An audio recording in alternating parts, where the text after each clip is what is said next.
Hi, my name's Simone Bealey, and I'm going to be presenting on Gentlemen Prefer Blondes, particularly through a feminist lens. To begin my presentation, I want to give some cultural context of America building up to the film, with the help of the chapter Women in Film by Russell Sharman.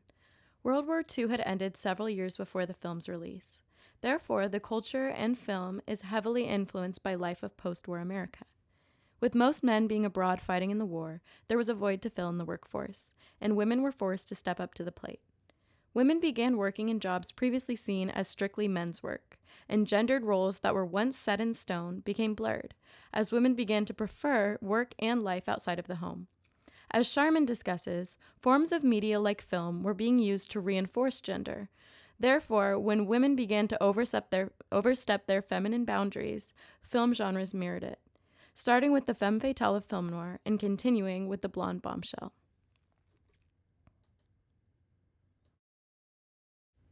The blonde bombshell is a genre of film referred to as a domestic comedy that Sharman argues is yet another form of film hegemonics, which is the system that reinforces men's power. Sharman characterizes the genre as starring, quote, women, mostly blonde, often portrayed as naive innocents who were either blissfully happy housewives or desperately wanted to be. And Marilyn Monroe was known as an icon of this genre. So after learning this theory, I developed my stance on the film. I assumed it would portray women as objects to be bought off with other objects, using glittering diamonds and a fistful of cash to keep them in their place. However, after I learned the film was based on a novel by a feminist author of the 1920s, I opened my mind to a different interpretation. As mentioned, Gentlemen Prefer Blondes was originally a novel written by a feminist author, Anita Loos, who was inspired to create the blonde that Marilyn Monroe plays, Lorelei Lee, through a personal experience. According to Atlas, when Luce was getting off of a train, she struggled to carry her luggage and found that despite all the men around her, no one offered any help. Luce was a brunette, by the way. But when a blonde's book slipped out of her hands, men came from every angle to assist her, and with that, the character of Lorelei Lee was born. Luce began with several short satirical stories about her ditzy blonde character that would eventually meld together to form the novel Gentlemen Prefer Blondes. In the novel, Luce uses the satire of feminine stereotypes to create Lorelei Lee, a woman who uses her wiles to force men to succumb to her will.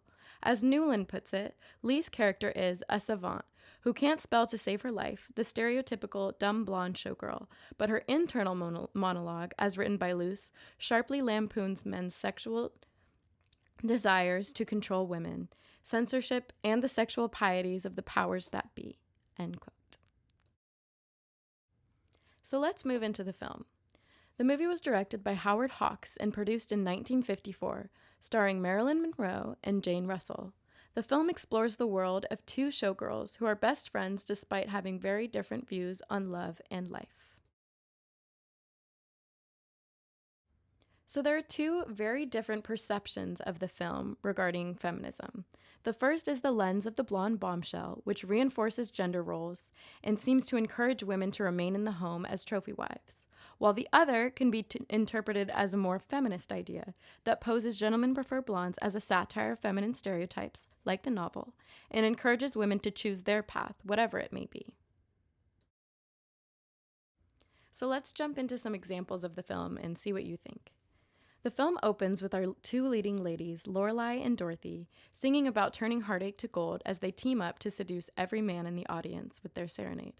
Immediately, Lorelei seems to epitomize the blonde bombshell, as she specifically seduces Mr. Desmond, an awkward man whose vast inheritance seems to influence Lorelei's love for him.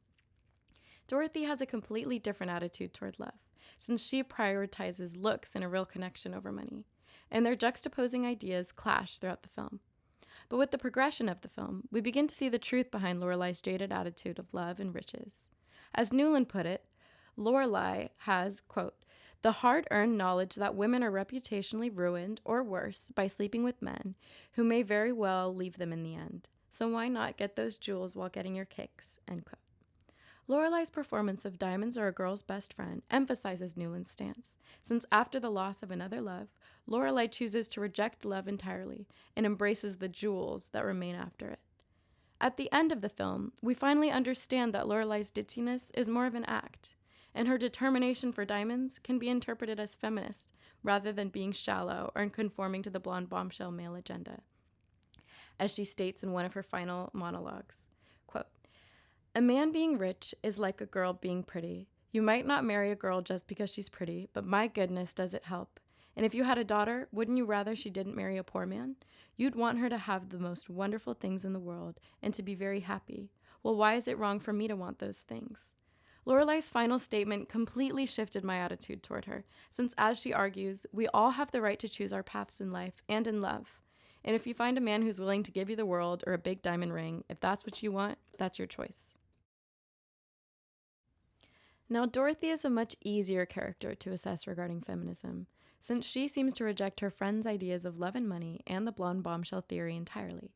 Though Lorelai's attitude can be interpreted as feminist, there's no doubt that Dorothy's character radiates the strength of womanhood, which Gore describes as, quote, "brassy and wisecracking, disinterested in taking guff from anyone, let alone a man, and totally and utterly focused on getting what she wants, which isn't money or a husband, but having a good time," end quote.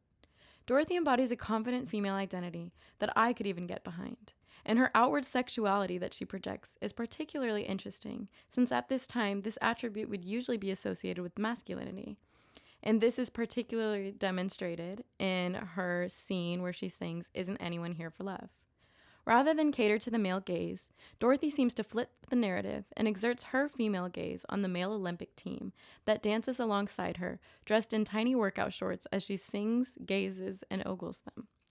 Now, I don't fully support flipping objectification from one gender to another, but for the 50s, when the female gaze was prominent, and even used in this film, it was definitely a power move. Now, it could be argued that Dorothy and Lorelai are subjects of the male gaze, since men ogle them throughout the film. But again, the lines are blurred here, since the purpose of the film is using feminine wiles to get what one wants. So I think this is one of the very rare cases where the male gaze could possibly be seen as a feminist thing. Since these women are using these gazes to get what they want out of life, more power to them. So I didn't want to spoil the entire film, and there are dozens more of examples that either support or critique the film regarding feminism. So I'm excited to see what everyone else thinks in the discussion posts. But I believe that even though Gentlemen Prefer Blondes definitely perpetuates some stereotypes regarding femininity, even in satire, I still do believe the message is one that can be interpreted as feminist. Even in its flawed perceptions, knowing a film that emphasized women's right to choose and embraced a feminist message for its time, in my eyes, I can see this as something positive. So I wanted to end my presentation with some fun cultural references to Gentlemen Prefer Blondes, and specifically Diamonds Are a Girl's Best Friend.